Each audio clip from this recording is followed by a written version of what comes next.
warahmatullahi wabarakatuh. Salam. Halo teman pemilih, apa kabar? Mudah-mudahan kita sehat selalu dan selalu sehat.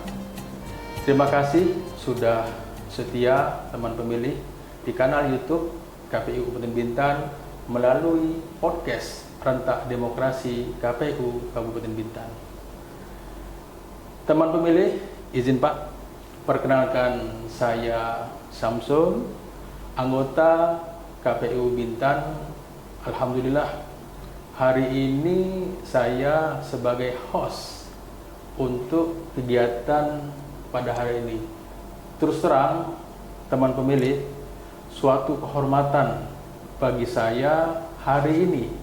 Saya sebagai host untuk kegiatan pada hari ini. Kemudian teman pemilih, kami pun kemarin Pak minta maaf Pak, teman-teman komisioner dan jajaran sekretariat audien ke Bapak. Pada waktu itu saya tak bisa hadir Pak, saya mohon maaf Pak.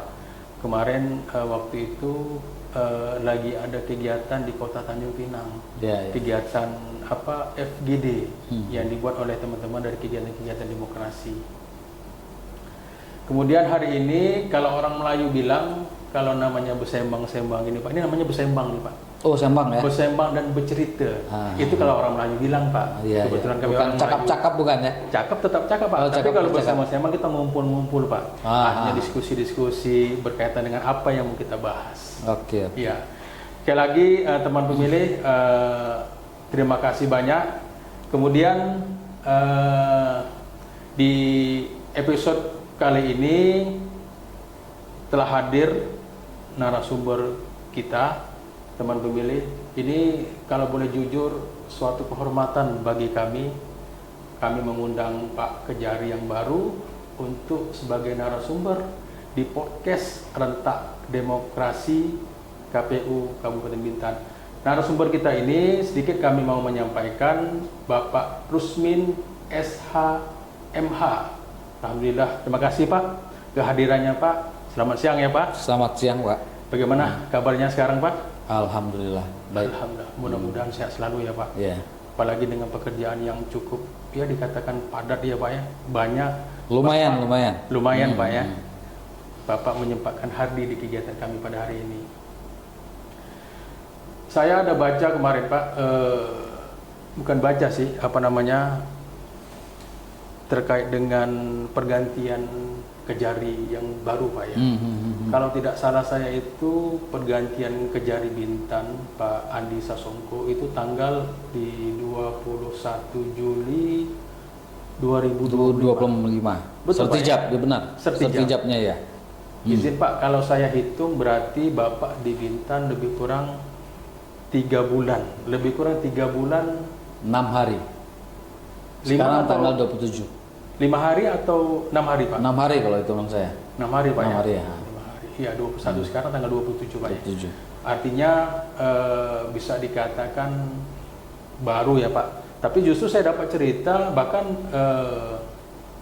di kegiatan-kegiatan Bapak yang saya lihat itu Bapak selalu ngisi sebagai narasumber di KPU Provinsi. Tentu secara familiar saya secara pribadi Pak sudah tahu betul Bapak. Tentu dalam hal ini kami minta bantu juga kepada Bapak ya menyampaikanlah kepada teman pemilih sebelum Bapak di KPU sebelum di Kejari Bintan, kemudian di Kejati atau sebelum di Kejati itu di mana Pak? Kami minta bantu Pak untuk disampaikan kepada teman pemilih. Oke. Terima kasih Siapa? Pak Samsul. Assalamualaikum warahmatullahi wabarakatuh. Teman pemilih, pertama-tama saya pengen mengucapkan terima kasih kepada kawan-kawan atau rekan-rekan di KPU yang telah mengundang saya pada hari ini untuk mengisi salah satu kegiatan podcast dalam bentuk atau judul podcastnya adalah Rentak Demokrasi Pak ya. Peran kejaksaan nanti Pak. Oh ya. Judulnya Pak. Oke. Yang mana pada hari ini saya berkesempatan hadir di hadapan Pak Samsul dan kawan-kawan pemilih ya. Siapa? Teman-teman pemilih semua. Adapun sekedar intermezzo Pak ya, sekedar intermezzo apa yang disampaikan Pak Samsul tadi. Saya di sini memang bukan orang baru Pak. Orang baru artinya di Kepri. Di Kepri saya dulu pernah menjabat kasih di Kejaksaan Tinggi. Siap. Terus kemudian promosi jadi koordinator juga di Kejaksaan Tinggi Kepri, dan 3 bulan yang lalu persisnya 21 Juli 2025 dilantik sebagai Kepala Kejaksaan Negeri Bintan. Jadi berkaitan dengan kegiatan-kegiatan di sini, kebetulan saya sering dilibatkan istilahnya dengan kawan-kawan di KPU. Sudah terbiasa gitu Pak. Sudah ya? terbiasa Pak dengan kawan-kawan KPU di provinsi, Bawaslu di provinsi. Siap. Kita selalu berdiskusi dan selalu membahas problematika yang dihadapi pada sebelum pemilihan sampai pada proses tahapan-tahapan pemilihan sampai pada hari hanya pemilihan, baik itu Pilpres, Pileg sampai terakhir itu Pilkada. Artinya Bapak di Kepri ini sebelum sebagai Kepala Kejaksaan Negeri Bintan di Kejatinya Pak ya? Di Kejati saya. Artinya di tahapan pemilu pada tahun 2024 Bapak masih di Kejati Pak? Masih. Siap. Artinya luar biasa ini Pak. Bapak sudah punya pengalaman ya, kalau boleh kita katakan itu kan 7 kabupaten kota ya Pak ya? Yang Bapak di provinsi. Yang Bapak melakukan sebagai koordinator ya Pak ya? Pada saat itu koordinator. Pada saat itu ya Pak ya? Artinya kalau sudah ke Bintan ya mungkin ya bisa dikatakan agak sedikit mudah ya Pak ya? Kira-kira begitu Pak ya? Sebut mudah sih enggak Pak, gitu, tapi Pak, ya? Artinya skopnya lebih kecil aja. Oke, baik, ya, baik, kan baik, dari baik. yang awalnya adalah provinsi 7 kabupaten kota, nah sekarang kan memilih wilayah yang lebih kecil lagi yaitu Kabupaten Bintan. Siap Pak. Bintan ini kan 10 kecamatan, 51 kelurahan. Artinya Bintan 36 desa. 36 desa, ya, 51 kelurahan desa, 36 desa. Artinya kalau bicara Bintan ini mungkin salah satu faktor yang agak sedikit menjadi hambatan geografis ya Pak ya. Apalagi, kepulauan, daerah kepulauan begitu. Ya, apalagi di daerah-daerah yang memang bagian-bagian pesisir kayak seperti di Tambelan khususnya Tambelan, Pak ya, betul. yang memang harus ada perhatian khusus atau semacam edukasi khusus ya Pak ya, betul, berkaitan dengan hukum.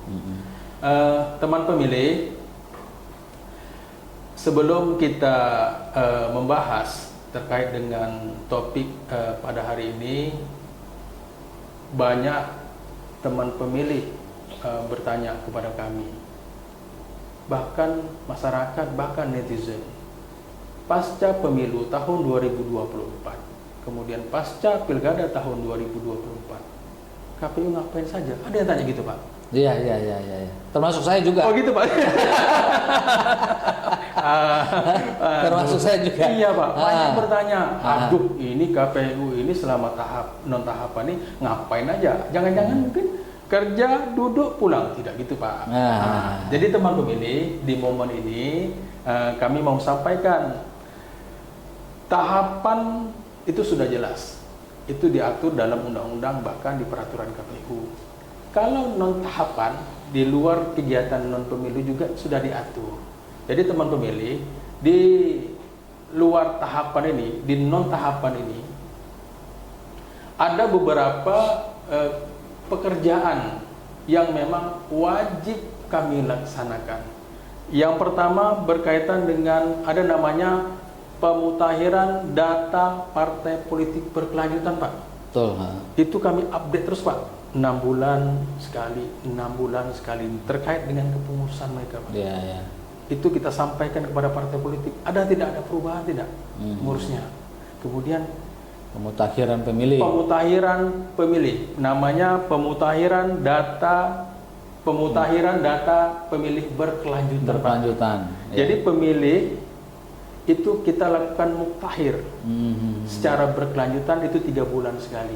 Jadi yang pertama tadi berkaitan dengan pemutakhiran data partai politik, kemudian pemutakhiran data pemilih secara berkelanjutan, kemudian yang ketiga ada namanya sosialisasi pendidikan pemilih Pak, yang memang dilakukan secara kontinu. Jadi sosialisasi pendidikan pemilih ini ada yang dikerjakan pada tahapan, ada yang dikerjakan non tahapan. Di luar non tahapan. Apa itu hari ini Pak? Salah Jadi satunya ini ya, salah satunya ya. siap. Salah satunya kegiatan yang kita lakukan berkaitan dengan sosialisasi pendidikan pemilih secara berkelanjutan atau kontinu. Kemudian apa lagi teman pemilih? Ada namanya PAW Pak, pengganti antar waktu. Tapi itu tidak mungkin itu dilakukan. Tapi bisa jadi dilakukan Ya. jika meninggal kemudian Memenuhi syarat-syarat tertentu lah ya. Pak. Nah, kemudian kegiatan-kegiatan lainnya. Apa itu? Kegiatan yang dipintahkan oleh KPU RI seperti FGD, kemudian kegiatan-kegiatan kajian-kajian hukumnya. Jadi teman pemilih, kita tidak membahas tadi yang kami sampaikan. Jadi kita lebih fokus berkaitan dengan kegiatan sosialisasi pendidikan hari ini. Sosialisasi pendidikan pemilih. Jadi kegiatan hari ini sekali lagi bicara pemilu memang tidak terlepas dari Undang-Undang Nomor 7 2017. Kami yakin Bapak sudah khatam nih Pak. Kemudian kalau secara general kan ada Pak, izin Pak, kalau tidak salah saya kan secara umum itu kan ada diatur dalam Undang-Undang Nomor 16 tahun 2004. Kemudian perubahannya itu Undang-Undang Nomor 11 2011 tentang Kejaksaan Republik Indonesia. Saya terus terang Pak, saya ada baca-baca sedikit itu Pak. Saya baca-baca. Oh sini kayaknya dapat ini saya bilang. Rohnya dapat ini kayaknya seperti itu. Jadi kami minta bantu nih Pak terkait dengan peran kejaksaan khususnya yang di Kejaksaan Negeri terkait dengan pemilu. Kami persilakan Pak. Oke. Terima kasih Pak Samsul. Sesuai dengan bahasan kita hari ini, mungkin kami akan flashback dulu ya. Siap. Bercerita dulu tentang kejaksaan. Kalau kita berbicara tentang kejaksaan, orang tahunya kan jaksa Pak. Jaksa saja nih. Siap. Jaksa itu apa sih? Adalah yang menuntut perkara di pengadilan. Tahunya masyarakat gitu. Penuntut umum adalah jaksa. Jaksa adalah penuntut umum. Tahunya masyarakat secara umum seperti itu. Jadi kalau kita berbicara peran kejaksaan, itu kan patokannya adalah di Undang-Undang Nomor 11 tahun 2021. Undang-Undang Nomor 11 tahun 2021 tentang kejaksaan itu adalah perubahan atas Undang-Undang Nomor 16 tahun 2004, yaitu tentang Kejaksaan Republik Indonesia. Nah, di undang-undang itu disebutkanlah apa tugasnya kejaksaan, apa perannya kejaksaan, dan apa yang harus dilaksanakan oleh kejaksaan. Nah, terutama dalam kegiatan penegakan hukum itu pada intinya di pasal 18 itu Pak, disebutkan bahwasannya Jaksa Agung itu merupakan penuntut umum tertinggi. Jadi penuntut umum tertinggi di Republik ini adalah Jaksa Agung. Siap. Nah, dan juga Jaksa Agung itu merupakan pengacara negara di Negara Kesatuan Republik Indonesia. Itu di pasal 18 dengan memperoleh surat kuasa khusus dari pemerintah RI. Iya Pak. Itu bisa menjadi pengacara negara baik di dalam persidangan maupun di luar persidangan. Artinya baik secara litigasi maupun non litigasi, mewakili pemerintah sebagai pihak yang baik menggugat maupun menggugat di dalam maupun di luar pengadilan. Itu jaksa bisa berperan sebagai jaksa pengacara negara. Nah, kemudian lagi itu Jaksa Agung itu atau kejaksaan itu juga berperan bersama instansi lain. Itu di pasal 18 ya. Bersama-sama dengan menteri atau badan negara lainnya menyelenggarakan urusan pemerintahan di bidang hukum, ya kan? Atau bidang atau menteri lain yang ditunjuk langsung oleh presiden untuk menjadi kuasa yang diberikan oleh negara, itu diperbolehkan. Nah, itulah tugasnya kejaksaan. Jadi kalau dibagi secara umum nih, ya ini kita berbicara teorinya lagi. Kalau tadi itu aturan. Betul Pak. Nah, aturannya diatur di Undang-Undang Nomor 11 tahun 2021. Nah, berbicara dalam ini ada 3 sebetulnya Pak. 3 peran kejaksaan itu. Yang pertama itu yang sudah pasti itu perannya adalah di bidang perkara tindak pidana. Ya, perkara tindak pidana. Jadi setiap perkara apapun yang diajukan oleh penyidik itu pasti akan melalui penuntut umum. Penuntut umum. Nah, setiap perkara pidana apapun yang akan diajukan ke pengadilan, pasti yang akan melimpahkannya itu adalah penuntut umum. Penuntut umum tadi itu adalah, itulah namanya tadi, jaksa penuntut umum yang disebutkan oleh undang-undang tadi. Nah, yang kedua, tugas dan fungsi kejaksaan itu adalah di bidang perdata dan tata usaha negara. Tadi pertama pidana, kedua perdata dan tata usaha negara. Perdata dan tata usaha negara ini, itu yang saya sebutkan tadi, bahwasannya jaksa atau kejaksaan itu dapat mewakili instansi pemerintah secara non litigasi maupun litigasi. Artinya boleh bersidang ke pengadilan maupun di luar pengadilan. Itu diberikan juga oleh undang-undang supaya jaksa ini baik sidang perdata, tata usaha negara, baik menggugat maupun digugat bisa mewakili pemerintah itu dengan surat kuasa. Kita contohnya nih, Siap. KPU nih. Iya Pak. KPU ini kan adalah lembaga negara. Betul Pak. Ya kan? Nah, untuk di daerah level terendahnya adalah KPU Kabupaten Bintan. Nah, seandainya Bapak secara institusi digugat nih, contohnya digugat oleh salah satu anggota dewan, Iya. atau salah satu konstituen Iya. lah, atau digugat ini, Bapak bisa memberikan kuasa kepada kami selaku pengacara negara. Apakah itu digugat secara perdata ataupun digugat secara tata usaha negara, bisa mewakilkan ke kami. Izin Pak, artinya secara perdata itu bisa Pak ya? Bisa. Tidak, bukan persoalan lembaga. Kalau lembaga oke, clear Pak ya. Mm. Artinya lembaga itu bisa Bapak wakilkan dari pihak kejaksaan. Iya. Perdata, contoh semisal saya ini Pak, nah, dilaporkan secara perdata oleh salah satu partai, itu bisa Pak ya? Bisa. Siap. Tapi sepanjang bukan itu personal ya, tapi adalah dalam rangka menjalankan tugasnya. Artinya saya sebagai anggota KPU Bintan dilaporkan secara perdata itu bisa Pak ya? Bisa. Selagi masih dalam Bukan hitungan- dilaporkan, artinya gini. Jadi ranah perdata dan pidana ini kan beda nih Pak. Kalau perdata ini beradanya di hukum privat nih, Oke. ya kan, artinya hubungan orang dengan orang. Betul, betul. Nah, jadi ketika ada kepentingan orang lain yang dilanggar, nah berarti kan dia ada bisa menuntut hak di situ. Nah, kalau hukum pidana itu kan beradanya di ranah hukum publik. Artinya itu antara menuntut dengan tidak dituntut. Artinya ada ancaman pidana yang diatur oleh negara. Ketika seseorang melanggar, maka dia diancam dengan pidana. Nah, contoh lebih simpelnya begini. Bapak selaku ketua KPU atau Contoh. anggota KPU. Betul Pak. Keputusan yang dikeluarkan oleh KPU adalah KPU. kolegial, Kolegial, iya. Tahu atas keputusan Bapak ini ada pihak yang dirugikan nih. Iya Pak. Nah, langkah apa yang mereka lakukan? Pasti gugat kan? Betul. Nah, gugatlah mereka baik secara tun atau perdata. Betul. Nah, Bapak untuk mewakili ini bisa menyerahkan ke kami dengan surat kuasa. Oke, siap. Gitu. Oh, gitu. Ranahnya begitu. Kalau secara lembaga atau secara institusi sudah clear ya Pak ya. Kemudian secara perdata, artinya Bapak sudah sampaikan, itu bisa dilakukan pendampingan semacam itu ya Pak. Iya.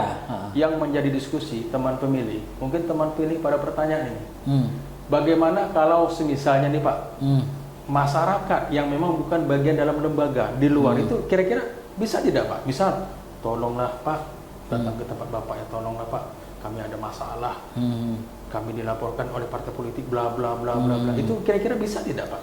Kalau itu bisa saja melapor ke kami, bisa saja. Tapi di kami itu hanya sebatas namanya itu konsultasi. Konsultasi. Nah, konsultasi, Oke, siap, tapi siap. mewakili personal tidak bisa. Oke. Ketika ada persoalan-persoalan hukum nih, mereka di kami itu ada namanya pelayanan konsultasi hukum gratis. Itu bisa dimanfaatkan. Datang ke sana, kami menyampaikan keluh kesah mereka, apakah mengenai hak-hak mereka yang dilanggar atau keluarga mereka yang sedang diproses secara hukum segala macam yang tidak sesuai ketentuan. Silakan konsultasi di mereka, itu terbuka. Oke, Nah. baik. Artinya hanya sebatas konsultasi, kemudian nanti tinggal mengarahkan kira-kira kemana gitu ya kira-kira. Iya, Secara umum itu ya teman-teman. ya, artinya memberikan edukasi lah Pak. Oke, siap. Karena tidak semua orang, ya, tidak semua masyarakat itu paham terhadap proses hukum. Siap. Nah, Kemudian ini Pak, tapi biar saya Siap. clearkan dulu. Siap, Saya siap, clearkan siap, dulu. Ini siap, kan baru siap. dua nih. Betul, betul. Satu Iya. pidana, satu perdata dan tata usaha negara. lagi, benar, Pak. Nah, jadi ada tiga. Nah, kita masuk yang ketiga. Ketiga itu berdasarkan undang-undang, kejaksaan itu harus terlibat secara langsung dalam peningkatan kesadaran hukum masyarakat. Nah, itulah tadi. Dia konsultasi hukum masyarakat tadi, Pak. Nah, Oke, siap. harus terlibat secara langsung dalam peningkatan kesadaran hukum masyarakat. Dua, memberikan edukasi kepada aparatur di daerah dalam kebijakan penegakan hukum. Itu di undang-undang tuh Pak ya. Siap, Terus melakukan pengawasan terhadap aliran kepercayaan. Itu tugas kami juga tuh. Melakukan pengawasan terhadap barang-barang cetakan yang dianggap menyalahi ketentuan-ketentuan, serta melakukan pengembangan dan penelitian terhadap statistik tindak pidana atau statistik kriminal.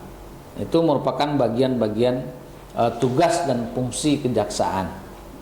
Ada 3 tadi Pak ya, yang berkaitan dengan tindak pidana yang sifatnya umum Pak ya, Umum. itu pidana umum, kemudian berkaitan dengan perdata dan tata usaha Negara. kemudian negara, kemudian yang berkaitan dengan harus ada secara keterlibatan langsung dari masyarakat. Itu di bidang ketertiban dan ketentraman. Oke.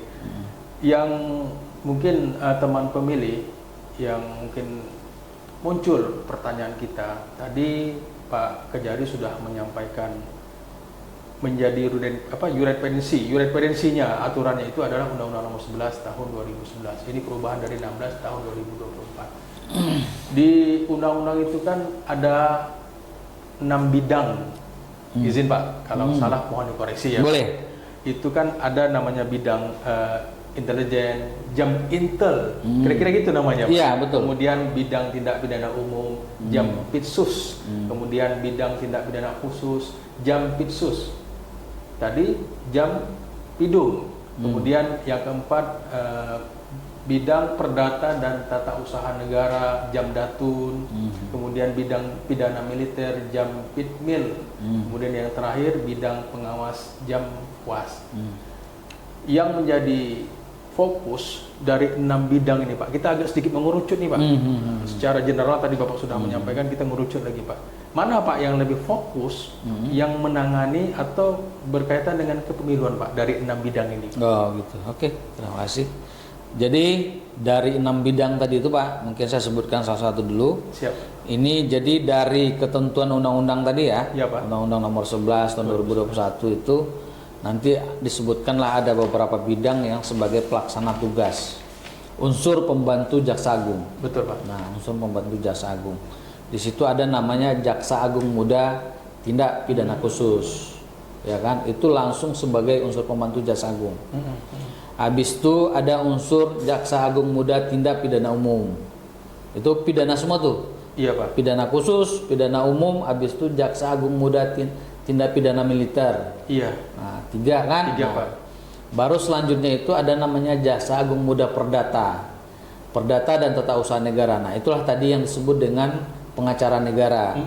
Nah, yang kelima itu baru Jaksa Agung Pembinaan. Pembinaan itu lebih kepada kalau mungkin di KPU itu adalah kesekjenan. Betul Pak. Artinya mengurus mengenai pengelolaan anggaran, mengenai kenaikan pangkat kepegawaian lah.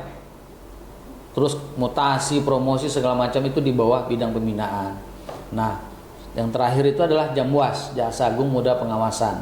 Nah, ini adalah pembantu jaksa agung, di bawahnya itu ada inspektorat semua Pak.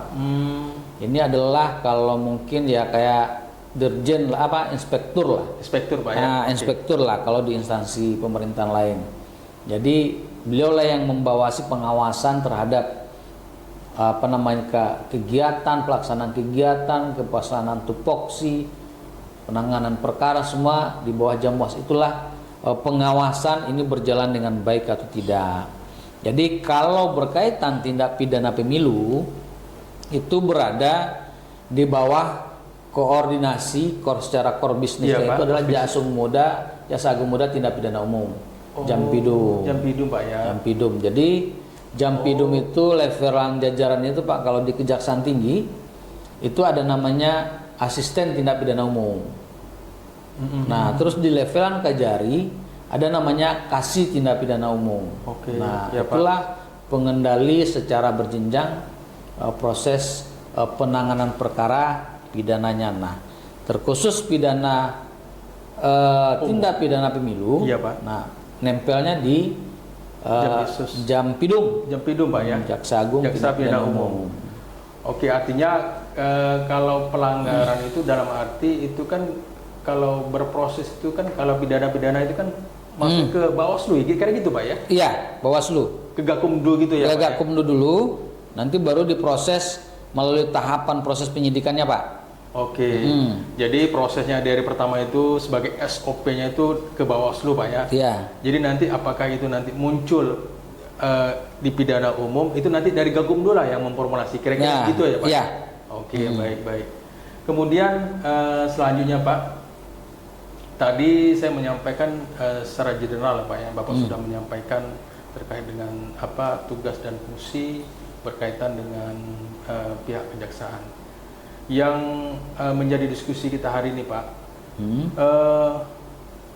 peran secara umum peran itu, Pak. Kalau boleh begini, seingat saya pemilu tahun 2024 itu kan ada posko ya, Pak ya? Ada? Posko pengaduan. Nah, tentu teman pemilih mungkin belum begitu banyak yang mengetahui. Ternyata selama pemilu tahun 2024 itu dari pihak kejaksaan ada posko. Nah, tentu mungkin Bapak kami minta bantu ya istilahnya menyampaikanlah kepada teman pemilih. Tentu posko-posko yang memang sudah disiapkan oleh pihak kejaksaan. Apa saja sih, Pak, yang memang harus dilakukan oleh posko, kemudian masyarakat datang ke posko, apa saja, Pak, yang dilakukan, Pak? Oke. Nah, jadi gini, Pak, pemilu itu adalah sebuah ranah demokrasi, Siap. pesta kita beramai, pesta kita bersama, Iya, Pak. ya kan? Artinya di sana itu kita nimbrung semua, Pak, dengan sesuai dengan tupoksi tugas dan tupoksi kita masing-masing, baik Bawaslu, kepolisian, KPU, kejaksaan, kita semua sebagai pesta kita bersama lah. Wujud demokrasi dari Indonesia adalah pemilihan umum. Nah, jadi kami itu secara ini juga punya kewajiban untuk membentuk posko-posko, memperoleh informasi, memperoleh laporan dari masyarakat, apakah setiap pelaksanaan mulai dari tahapan penyelenggaraan pemilu ini sudah berjalan dengan baik. Nah, salah satu posko yang kami buka itu di Kejaksaan Negeri dan Kejaksaan Tinggi itu adalah namanya posko pemilu. Posko pemilu, Pak ya? Posko pemilu itu terdiri dari beberapa kegiatan. Di sana itu termasuk kegiatan pelaporan, artinya menerima laporan dari masyarakat dan juga melaporkan setiap kejadian-kejadian yang ada. Apakah itu pelanggaran pemilu atau hanya sekadar kegiatan pelaksanaan rutinitas pemilu. Di situ ada timnya yang bekerja, Pak. Oke. Nah, terus yang ketiga itu tadi masalah pelaporan, yang kedua penerima laporan, yang ketiga itu adalah mengenai tentang penginventarisir data-data dan pengelolaan data-data selama pilkada berjalan, pemilu berjalan. Oke, Pak.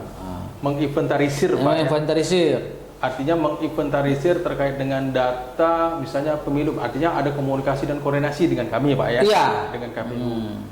Cuman ini adalah di internal, Pak. Oke, siap. Di internal dia. Ini di internal kami membentuk posko sendiri atas instruksi Jaksa Agung. Oke. Kalau yang berkaitan dengan tadi ada Bapak menyampaikan menerima laporan. Nah, boleh dong, Pak, mungkin dengan pengalaman Bapak pada waktu itu sebelum dikejaring, ada tak, Pak, pengalaman Bapak di pemilu tahun 2024 pada waktu itu ada tak laporan-laporan dari masyarakat, Pak, berkaitan? Kalau laporan itu pasti ada aja, Pak. Salah satunya apa tuh, Pak, kira-kira, Pak? Boleh dong Jadi cerita kami, Pak. di laporan itu, nah ini kita bicara pemilu ya. Siap. Makanya kalau dalam pidana pemilu ini, Pak, selain khusus bicara pidana pemilu lah ya, itu kan ada dua subjek ya.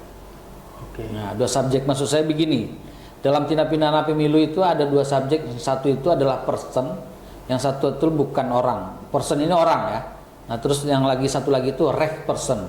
Oh. Nah, rek person. pasti itulah objek yang akan dilaporkan. Itu siapapun pasti dua itu yang dilaporkan. Kalau bicara orang, kita sudah tahu orang kan, ya kan? Setiap orang, Betul Pak. siapapun pasti dilaporkan si A, si B, si C. Nah, kalau berbicara bukan orang, ya, tapi dia adalah objek hukum. Itu yang disebut dengan rek person tadi itu. Rek person. Nah, siapa aja yang bakal dilaporkan di situ? Ya penyelenggara. Oh. Nah, kan gitu ya, Pak. dia bisa Oke, melaporkan siap. si A nih. Ya, Nah, Pak. terus yang dilaporkan siapa lagi? Penyelenggara pemilu, Oke. pelaksana pemilu, peserta pemilu, pemimpin partai politik, apakah itu pelaksana, badan usaha non pemerintah, perusahaan yang melakukan pencetakan suara, pasti dilaporkan. Itu kan bisa mereka laporkan. Betul. Itulah yang disebut dengan, kalau dalam objek subjek hukum itu yang disebut dengan reh person. Orang yang dianggap berbadan hukum atau orang yang bisa melakukan tindak pidana. Nah, itu dia salah satunya penyelenggara pemilu. Mungkin Bapak lah salah satunya. Itu yang kami tampung tuh.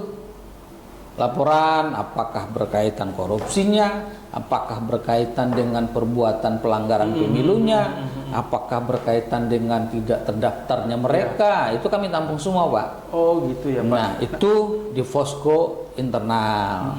Artinya nanti ada laporan sebagai tindak lanjutan Bapak khususnya di posko itu tinggal melakukan komunikasi misalnya dengan kami. Iya. Si A itu belum masuk. Nah, dari segi administrasi seperti sudah bisa masuk. Nah, itu salah satunya Itu Pak ya. salah satu. Oke, teman pemilih sangat jelas ya.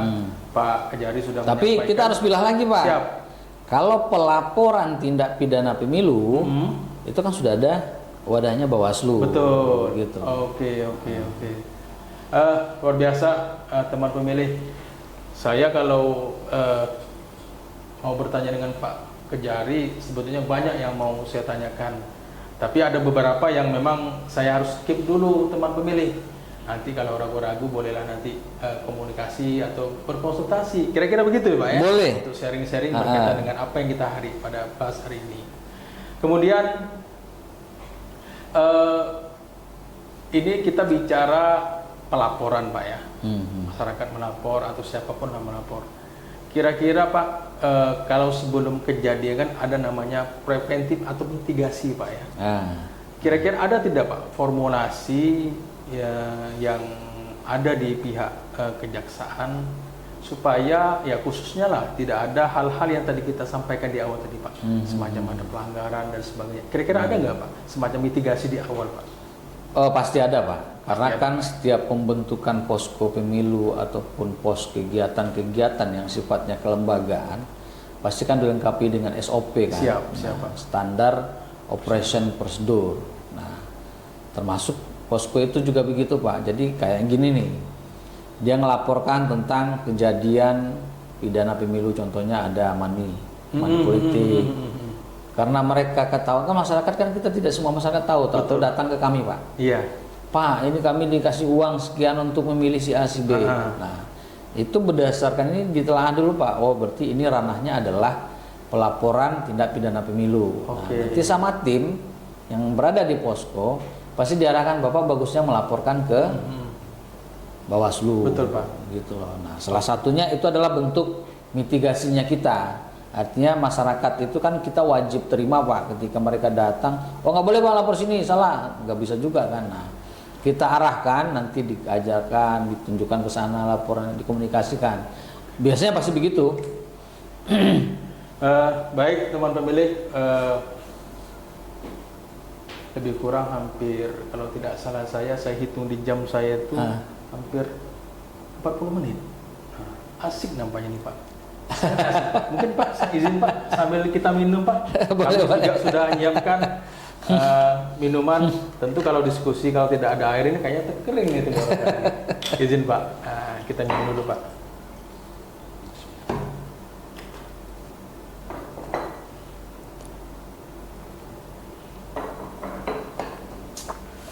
Alhamdulillah. Baik teman pemilih,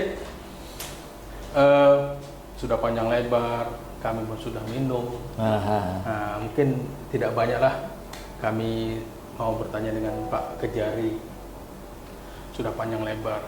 Sedikit Pak, kami mau ya nanti sedikit-sedikit banyak juga ujung-ujungnya Pak ya. Kami tersedap ini Pak. program yang dibuat oleh pihak kejaksaan, khususnya jaksa, kemudian sampai ke bawah itu kan, kalau kami lihat Pak, saya punya pengalaman. Saya periode kedua ini Pak. Pemilu 2019 saya sudah mengalami, Pilkada 2020 saya sudah mengalami, Pemilu 2024 sudah mengalami, dan Pilkada 2024 juga sudah mengalami. Artinya kami terus terang Pak, Bintan waktu itu Ibu Ervina ketuanya, hari ini Pak Ketua Pak Aris Daulay. Kami selalu lakukan komunikasi intens Pak. Waktu itu Bang Samsul juga namanya Pak. Oh iya. Namanya sama dengan saya Pak waktu itu Pak. Lakukan komunikasi apa yang menjadi kegiatan ke depan dan apa yang harus kami lakukan. Tentu ini juga ya, insya Allah ini bagian dari komitmen kami Pak untuk pemilu-pemilu berikutnya. Yang menjadi diskusi Pak, tadi posko itu bagian dari perintah instruksi Pak ya, kalau tidak salah saya Jaksa Agung. Ada tak Pak semacam program-program lain yang memang selain dari yang tadi Bapak sampaikan berkaitan dengan pemilu? Kalau program khusus nggak ada sih Pak. Oke, kan kalau periode tahapan pemilu ini kan momentumnya kan menjelang pileg, pilpres, betul, ya kan? Iya Pak, iya. Nah, jadi kalau program berkelanjutan kami biasanya nggak ada. Tapi ketika muncul itu seperti itu kan kayak 2024 ya. Iya Pak. Itu 2023 itu biasanya kami sudah kolaborasi tuh. Kolaborasi kalau saya di provinsi itu biasanya sudah kolaborasi dengan kawan-kawan di kepolisian kan. Oke. Biasanya kolaborasi salah satunya itu adalah bentuk pelatihan Pak biasanya. Oh, siap. Ya kan? Mungkin dengan KPU saya belum pernah sih menjalankan pelatihan bersama. Kalau untuk tindak pidana itu kan kalau khususnya kejaksaan ya, yang paling terbentuk di undang-undang itu kan di undang-undang pemilihan itu kan di Gakumdu, Sentra Penegakan Hukum. Iya. Ya kan? Sentra Penegakan Hukum Terpadu atau disebut dengan Sentra Gakumdu. Nah, di situ kan terdiri 3 elemen tuh. Ada jaksa di situ, kepolisian di situ, dan Bawaslu di situ. Nah, betul. itu biasanya selalu melakukan pelatihan bersama tuh. Baik secara terpusat, tingkat pusat dulu, kemudian tingkat provinsi, dilanjutkan biasanya di tingkat daerah. Karena kenapa? Itu pelatihan itu selalu terjadi perubahan undang-undang Pak. Betul Pak.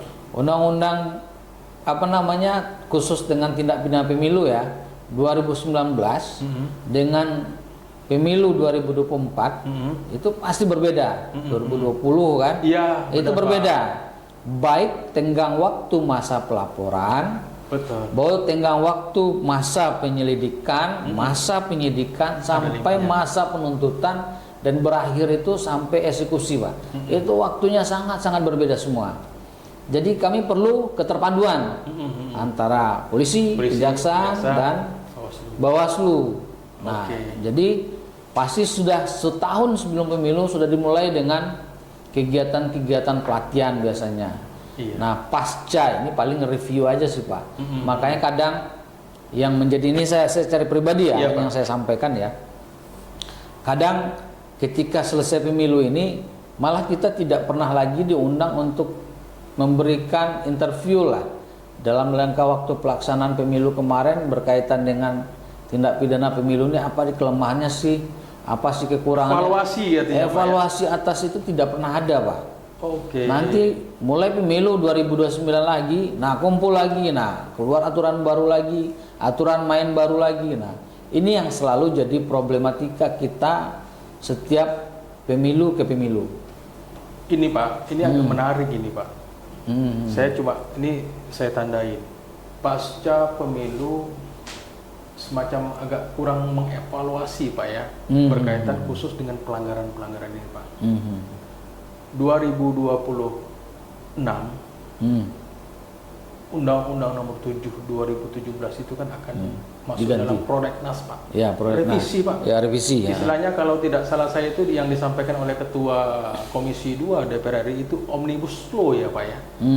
Artinya ada di klaster mungkin berkaitan dengan undang isu-isu yang memang dijadikan satu itu Pak. Bisa jadi yang Bapak sampaikan tadi mungkin bisa dimasukkan Pak, kira-kira begitu Pak. Iya, harapan kalau kami selaku praktisi ya. Betul Pak. Kita yang melakukan praktisi di lapangan, banyak kelemahan-kelemahan gitu. Kenapa saya bilang banyak kelemahan-kelemahan? Ini cerita tindak pidana pemilu, Pak. Betul, Pak. Karena spesialisasi kami itu lebih di situ karena saya lebih banyak ini. Kita contohkan kecil ya, Pak ya. Ini mengenai waktu pelaporan dan penanganan perkara. Ya. Apapun ceritanya, penanganan perkara pemilu ini, Pak. Ya. Kalau dibilang simple, tidak bisa kita anggap simple karena berkaitan hak-hak orang. Betul. Ya kan? Apakah itu prosesnya ditahan, pemanggilan segala macam, itu adalah hak orang. Di undang-undang pemilu yang kemarin itu dalam waktu yang sangat singkat, Pak. Masa penyidikan 7 hari. Betul, Pak. 14 hari harus sudah P21. 14 hari pun harus sudah sidang. Sementara tindak pidana yang sifatnya ringan, mohon maaf kita bilang ringan ya Pak ya, artinya tindak pidana pencurian yang pembuktiannya kita anggap simpel dan gampang, itu tetap butuh waktu minimal 1 bulan. Apalagi tindak pidana pemilu yang sifatnya itu kalau saya bilang penting lah, karena berkaitan dengan pihak-pihak yang penyelenggaranya, orangnya, pelaksananya, itu malah dilaksanakan dalam tempo yang sesingkat-singkatnya. Oke. Ini jadi kelemahan, Pak. Betul. Izin, Pak. Kira-kira kalau secara berjenjangan, kami kan kalau di pusat itu kan KPU RI ya, Pak ya? Iya, KPU RI. Kalau pihak dari Kejaksaan itu kan Jaksa Republik Indonesia, Pak, dari pihak Kejaksaan. Jaksa Agung, Jaksa yang tertinggi. Betul. Pernah tak, Pak? Maksudnya membahas atau isu-isu ini disampaikan? Mungkin secara nasional dibahas, pasti dibahas. Cuman kan yang kita harapkan, yang persis saya harapkan itu, ketika mau mulai kan kita latihan bersama nih. Setelah selesai ini harusnya ada juga dong pembahasan evaluasi bersama, iya kan? Ini kemarin ketika mau mulai ini kita bareng-bareng. Nah, ketika perang udah selesai, kok pada pergi sendiri gitu kan? Coba harusnya ada evaluasi juga, Pak. Evaluasi minimal itu mungkin dengan melakukan di tingkat daerah, habis itu tingkat provinsi, kemudian Jakarta, tingkat nasional lagi, supaya apa? Ini sebagai bahan, kalau Bapak bilang tadi kan mau ada perubahan undang-undang lagi nih. Betul, Pak, revisi, supaya tren penanganan perkara itu seperti apa gitu. Betul. Yang layaknya itu atau bagusnya itu seperti apa? Karena gini, penanganan perkara pemilu ini juga menjadi kunci suksesnya pelaksanaan pemilihan demokrasi kita, meminimalisir pelanggaran-pelanggaran, ya kan? Iya. Nah, pelanggaran-pelanggaran salah satu yang paling berat itu kan pidana pemilu, Pak. Oke. Iya kan? Iya. Kalau pelanggaran-pelanggaran yang lain mungkin kayak Bapak nih, kode etik sekali sidang selesai. Iya. Iya kan? Artinya cukup peringatan selesai gitu. Betul, Pak. Nah, ketika ini berkaitan dengan suara, saya contohkan aja, Pak. Ada money politik nih. Ya, ada salah satu calon peserta sudah bagi-bagi duit nih. Iya. Nah, diputus pidana. Harusnya kan ada kajian juga. Kenapa sih mereka melakukan ini? Trennya ini kenapa? Jadi sehingga ini bisa memberi masukan, Pak. Betul. Masukan, Pak. Ini kan menjadi, jangan sampai bahwasannya tren bagi-bagi duit ini jadi biasa, terus sudah dipidana orangnya udah selesai. Iya kan? Iya. Seharusnya tren ini jadi dikembangkan gitu loh, Pak. Dibahas menjadi isu-isu utama di dalam pelaksanaan pemilihan-pemilihan berikutnya. Ya, saya ada pernah baca itu, Pak. Pernyataan Prof. Yusril, Pak. Memang ini Prof. Yusril, Pak, bukan bilang, Pak. Dia bilang begini. Bukan Prof. Yusril Samsul itu, Pak. Belum lah, Pak. Tidak, itu berat nampaknya, Pak. Siap. Dia bilang begini. Mohon maaf, hari ini banyak artis-artis yang jadi sebagai legislator yang memang banyak uangnya. Sebetulnya ada yang memang orang yang punya kualitas. Kira-kira begitulah, Pak ya. Tapi tak punya uang. Kira-kira gitulah, Pak ya, bahasanya. Memang saya tidak bisa mengikut betul terkait dengan narasinya. Tapi kalau saya ambil poinnya itu memang masuk akal juga ya, Pak ya. Iya, betul. Oke, memang PU ini, Pak, sudah diamanahkan dalam Undang-Undang Dasar 45 amandemen ketiga kalau tidak salah saya. Untuk pemilu itu diselenggarakan oleh yang namanya Komisi Pemilihan Umum yang sifatnya mandiri ya, Pak. Kemudian nasional.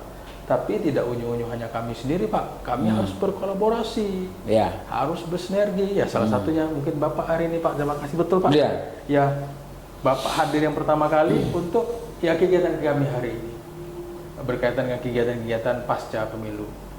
Nah tentu yang terakhir teman pemilih, saya mau menyampaikan kepada kita semua di pemilu 2024 mungkin sudah selesai, apalagi bicara pilkada sudah selesai.